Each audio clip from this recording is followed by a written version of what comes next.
So this is the second part of global economy, and in this video we will read about global political economy and anchors of global political economy. So first is global political economy. It is a branch of international relations study that deals with interaction between political and economic aspect of countries. So international level पे country के बीच में जो political relations है and जो economic relations है उसके बारे में हम पढ़ेंगे और उसके जो वेराइटीज ऑफ एस्पेक्ट है कभी ट्रेड में और कभी इकोनॉमिक डेवलपमेंट में सो बहुत सारे एस्पेक्ट है एक इकोनॉमी के सो वो सब भी हम इस ग्लोबल पॉलिटिकल इकोनॉमी में फोकस करेंगे या फिर पढ़ेंगे ठीक है so next is anchors of global political economy anchors are some international bodies which provide support for smooth running of global political economy, such as IMF, WTO, World Bank, UN, MNCs, TNCs and countries etc. कुछ international bodies हैं जो कि global political economy की smooth running के लिए काम करते हैं.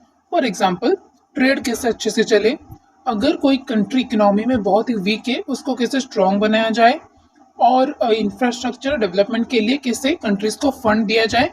And those are IMF means International Monetary Fund, then WTO means World Trade Organization, then World Bank, United Nations, then MNCs, TNCs means multinational corporations and TNCs Transnational Corporations.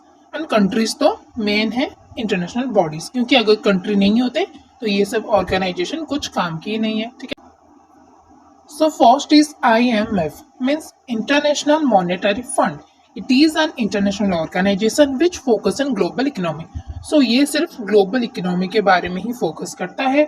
It was created on 1st July 1944 after the Great Depression 1930.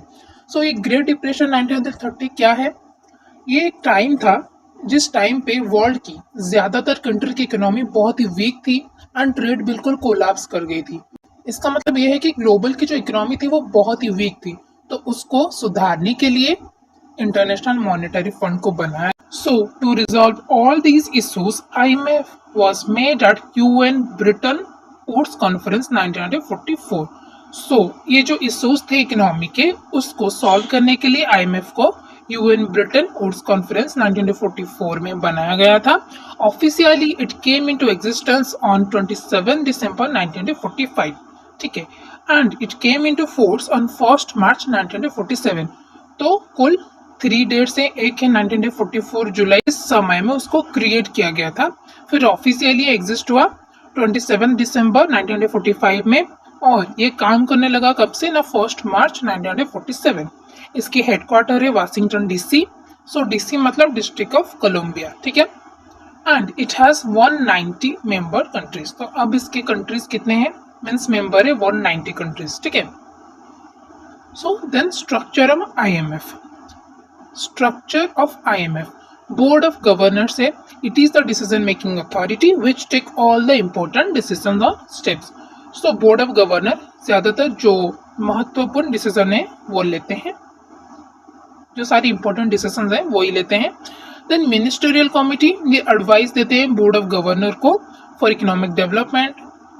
Then executive board ये जो day to day work होता है ना IMF में वो इसको handle करते हैं और फिर मैनेज करते हैं. देन मैनेजिंग डायरेक्टर ये होते हैं हेड ऑफ IMF स्टाफ्स ठीक है. 2400 employees from all member countries. तो जो 190 मेंबर कंट्रीज है सो हर कंट्री में से कुछ कुछ एम्प्लॉयज को लाया गया है एंड टोटल 2400 एम्प्लॉयज IMF में काम करते हैं ठीक है.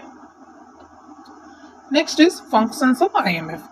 It look after on the economy of member countries and gives suggestion for development. जितने भी सारे member countries हैं उनकी वो ख्याल रखता है, इकोनॉमी की ज़्यादातर केयर करता है और उनको सजेस्ट करता है कि ये कीजिए तो फिर डेवलपमेंट अच्छा होगा ठीक है. It regulate international monetary system. International monetary system means हमारी जो करेंसी है और अमेरिका का जो US डॉलर है तो उसके बीच में कंपैरिजन करती है, कौन कितना घट गया है, किसका करेंसी अच्छा रह गया है, किसका बुरा चल रहा है, यही सब मैनेज करती है. Help countries to maintain financial stability. तो जितने भी सारे इसके मेंबर कंट्रीज हैं उनकी फाइनेंशियल स्टेबिलिटी कैसे अच्छी बनी रहे उसमें वो हेल्प करता है. It promote sustainable economic growth. That means environment की भी केयर करना उसके साथ साथ इकोनॉमी की भी ग्रो करना ठीक है. It promote cooperation between countries, ये कंट्रीज के बीच में कोऑपरेशन लाता है, मीन्स हेल्प करता है कि कंट्रीज के बीच में कैसे अच्छे से कोऑपरेशन बना रहे ताकि जो काम है वो अच्छे से हो जाए। इट मैनेज फाइनेंशियल क्राइसिस, अगर कुछ अर्थनैतिक संकट आ जाए तो ये उसको मैनेज कर लेता है अच्छे से, ठीक है। It provide short term loan to member countries, जो मेंबर कंट्रीज है उनको शॉर्ट टर्म लोन मीन्स कुछ कम समय के लिए वो लोन देता है जिसको कि मेंबर कंट्रीज को थोड़ी ही समय बाद लौटाना रहता है, ठीक है। It increase trade at international level, so ये ट्रेड को भी अच्छे से प्रमोट करता है कि ट्रेड कैसे अच्छे से चले इंटरनेशनल लेवल पे। Help countries to overcome BOP difficulties, तो BOP means balance of payment, that means एक कंट्री की इनकम कितनी है और उसके एक्सपेंसेस कितने हैं, अगर इसमें बैलेंस बिगड़ गया तो कंट्री को बहुत ही सारे प्रॉब्लम फेस करने पड़ते हैं। That's why it help them to overcome BOP difficulties.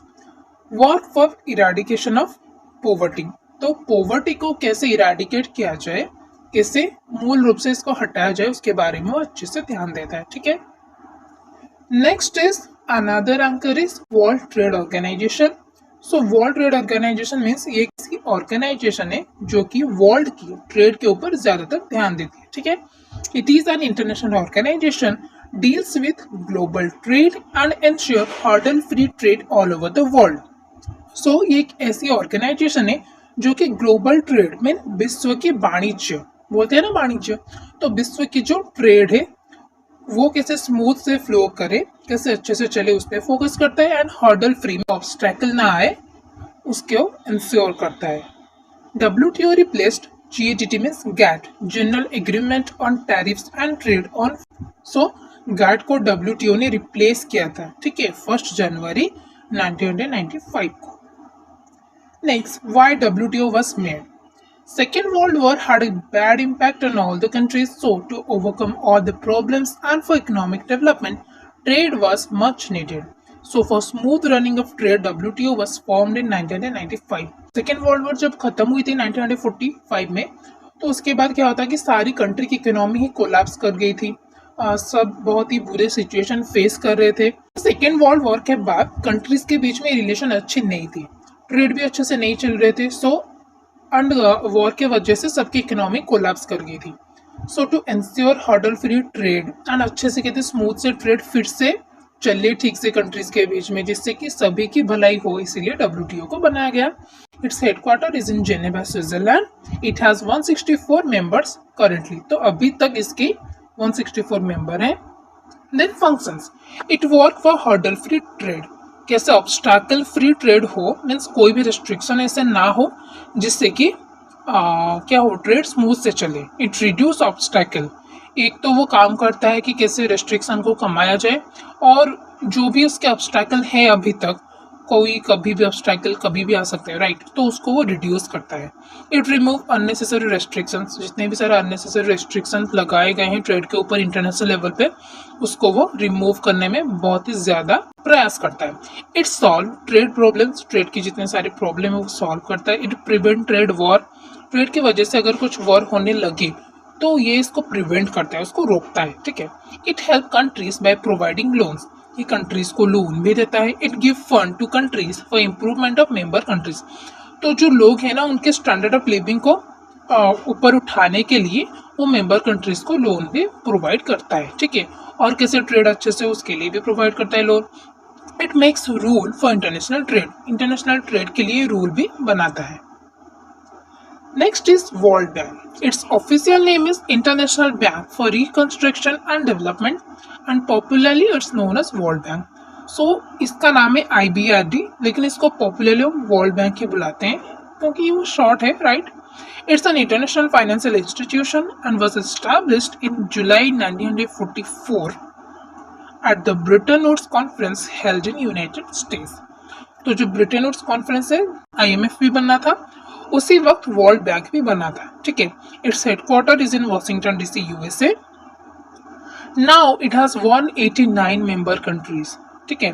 It was set up for development of Europe and Japan after World War II, but later many countries started joining it and now it is working as an international development organization. तो world war two के बाद Japan की तो हालत बहुत ही बुरी थी क्योंकि उसके ऊपर न्यूक्लियर वेपन गिराए गए थे और यूरोप भी बहुत ही इन्वॉल्व थी वर्ल्ड वॉर टू में।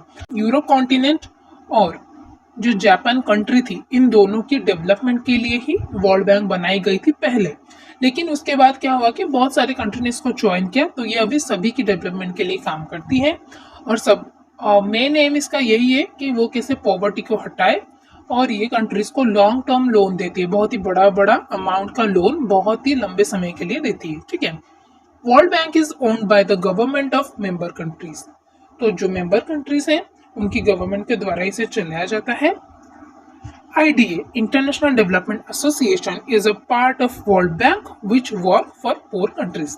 तो जो poor countries हैं उनको मेनली फोकस करने के लिए इसका एक सब पार्ट है इंटरनेशनल डेवलपमेंट एसोसिएशन, जो कि मेनली पोर कंट्रीज के लिए काम करता है। Then functions of World Bank. It provides financing, policy advice and technical assistance to government of developing member countries. जो मेंबर कंट्रीज हैं इसमें, और उसमें मेंबर कंट्रीज तो बहुत सारी है जिसमें कि डेवलप्ड कंट्री भी है, डेवलपिंग भी है। तो जो डेवलपिंग है जो कि धीरे धीरे आगे बढ़ रही है, उनको वो फाइनेंसिंग करते हैं, उनको फाइनेंशियल सपोर्ट देती है, पॉलिसी के लिए एडवाइस देती है, उनकी इकोनॉमिक पॉलिसी के लिए। देन टेक्निकल असिस्टेंस भी देती है, उनको सपोर्ट भी करती है ताकि वो अच्छे से डेवलप करें। It help to rebuild Europe and Japan after world war two. तो वर्ल्ड वॉर टू के बाद इसने बहुत ही हेल्प किया यूरोप एंड जापान को डेवलप करने के लिए। Its aim is to reduce poverty by lending money to government of poor countries.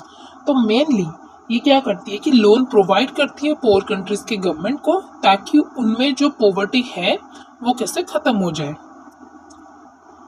It support the war affected countries by providing loans for reconstruction and infrastructure development. So जो war affected, अगर कोई भी countries के बीच में war हो गई तो जो वॉर में वो अफेक्ट हुए उससे वो कैसे बाहर आए, उससे वो कैसे अपने आप को रीडेवलप करें, इसके लिए ये लोन प्रोवाइड करता है। ये लोन कहाँ से आता है ना, जो बड़े बड़े कंट्रीज हैं ना, लाइक USA, रसिया, तो ये क्या करते हैं अपने मनी को वर्ल्ड बैंक में रखते हैं। ठीक है। और वही वर्ल्ड बैंक में जो पैसा रहता है उसमें से ही वो वर्ल्ड बैंक लोन प्रोवाइड करता है, और जो कंट्रीज लोन लेते हैं उनको भी ये चुकाना पड़ता है। ठीक है। It help poor countries for improving the important departments such as health, education and to reduce poverty and to improve standard of living. तो जो पोर कंट्रीज हैं उनमें बहुत सारी डिपार्टमेंट, लाइक हमारे कंट्रीज हैं वो डेवलपिंग कंट्री, हमारी कंट्री उसमें भी हेल्थ है, एजुकेशन है। आप सभी ने देखा ही होगा कि कॉलेजेस में वर्ल्ड बैंक की तरफ से बहुत सारी क्या बिल्डिंग्स बनाई जा रही है, उसमें लिखा होता है कि वर्ल्ड बैंक ऊपर लिखा होता है, वर्ल्ड बैंक की तरफ से पैसा आता है जिसमें कि हमारी जो एजुकेशन की इंफ्रास्ट्रक्चर है उसको डेवलप किया जा रहा है। ठीक है। So in this way world bank help the developing countries and the poor countries to improve their level. It provide long term loan with low interest to countries. ये लॉन्ग टर्म लोन देती है, बहुत ही बड़े amount का देती है, and interest भी बहुत ही लो होता है। ठीक है। It promotes free trade and handle international financial crises and gives suggestion to developing countries for overall development. So ये ट्रेड के ऊपर भी ज़्यादातर ध्यान देती है, इंटरनेशनल फाइनेंशियल जो क्राइसिस है, आर्थिक संकट, उसको भी हैंडल करती है। That's it. It has 5 institutions. इसके अंडर ना 5 अनुष्ठान काम करती है। Number 1 is IBRD, which is World Bank itself, International Bank for Reconstructing and Development. It was made to provide loans for developing and low income countries. ये loan देने के लिए बनी है। Next is IDA, international development association, जो कि interest free loan देती है, मीन्स उनके लोन में इंटरेस्ट नहीं होता, जितना लिया उन्होंने उतना ही उनको रिटर्न करना पड़ता है। ठीक है। Then IFC, international finance corporation, जो कि प्राइवेट सेक्टर के ऊपर ज्यादातर ध्यान देती है। MIGA, multilateral investment guarantee agency, which work towards enhancement of investors and lenders to promote foreign direct investment. So जो FDI को बढ़ाने के लिए इन्वेस्टर्स को, ताकि इन्वेस्टमेंट ज़्यादा हो, उनकी भी भलाई हो और होस्ट कंट्री की भी भलाई हो। Then ICSID, international centre for the settlement of investment dispute, ये मेनली जो इंटरमीडिएसी मीन्स मध्यस्थता करता है, इन्वेस्ट जो करते हैं और इन्वेस्ट जहाँ पे कराया जाता है उनके बीच में। Next is TNCs means transnational corporation. हमने तो MNC के बारे में पढ़ा होता है और ये TNC है, तो ये TNC उसमें से कुछ थोड़ा सा डिफरेंस है। फॉर एग्जाम्पल जो MNC है उसकी एक कंट्री में मेन ऑफिस होती है और बाकी कंट्रीज में उसके ब्रांचेस होते हैं, तो मेन ऑफिस जो बोलता है वो ब्रांचेस में वही काम होते हैं। लेकिन ट्रांसनेशनल कॉर्पोरेशन में क्या होता है कि उसके कोई सी होम कंट्री नहीं होती, वो क्या करता है कि अपना बिजनेस को सभी कंट्रीज में फैला देता है और कंट्रीज की सिचुएशन को देखकर उस कंट्री में जो हेड हैं इस कॉर्पोरेशन की वही डिसीजन लेते हैं कि कैसे इसको चलाना है, ठीक है। So transnational corporations are the businesses which have global reach and these companies are operated in more than one country. तो ये एक कंट्री में नहीं होती, मोर देन वन कंट्री में जो कंपनी है तो उसको बोला जाता है कि ग्लोबल रीच है उनकी। सो वही कॉर्पोरेशन को ट्रांसनेशनल कॉर्पोरेशन बताया जाता है। For example Apple, Amazon, Walmart, Microsoft, तो इनकी कोई एक होम कंट्री नहीं है, ये सभी कंट्रीज में सभी जो होस्ट कंट्री है उनमें एक एक ऑफिस इनकी रहती है और वो जो ऑफिस है वो कंट्रीज के नीड को देखकर सारी काम को मैनेज करती है। These companies open their branch in every country and in every country the branch took all the decisions for better management. It doesn't consider any particular country as its national home. कोई भी country को ये अपना घर नहीं बताता है, means कोई भी कंट्री को होम कंट्री नहीं बताता है, ठीक है। It has no home country feature में, then it has no central manage system, कोई एक ही मैनेज सिस्टम नहीं है इसका, हर ऑफिस में इसको मैनेज किया जाता है अच्छे से कंट्रीज के नीड देखकर। As I said before, it branches took decision independently, तो जितनी भी सारी ब्रांचें इंडिपेंडेंटली डिसीजंस लेते हैं। It increase the standard of living of people, वो जो होस्ट कंट्री में जाती है उनकी एम्प्लॉयमेंट प्रोवाइड करता है, सर्विस प्रोवाइड करता है, सो लोगों की जो स्टैंडर्ड ऑफ लिविंग है वो डेवलप होता है। It produce and deliver service in more than one country, एक से ज्यादा कंट्री में वो सर्विस देता है। It increases employment in host country, वहाँ पे एम्प्लॉयमेंट भी प्रोवाइड करता है। इट वर्क ग्लोबली, ये विश्व में हर जगह काम करता है। It improve standard of living of people, sorry ये डबल हो गया है, I have not noticed it. TNCs grow economically and also host countries grow with it. So जो TNC है वो तो ग्रो करती है, लेकिन वो जहाँ पे अपनी ब्रांच खोलती है वहीं की भी इकोनॉमी ग्रो करती है। कैसे? क्योंकि वो एम्प्लॉयमेंट प्रोवाइड करती है, कंट्री को टैक्स देती है इन दिस वे, ठीक है। एंड वहाँ पे जो रिसोर्सेस हैं उनको भी यूज करती है। It develop good relation between countries, तो कंट्रीज के बीच में अच्छे रिलेशन भी डेवलप करता है। So thank you for today.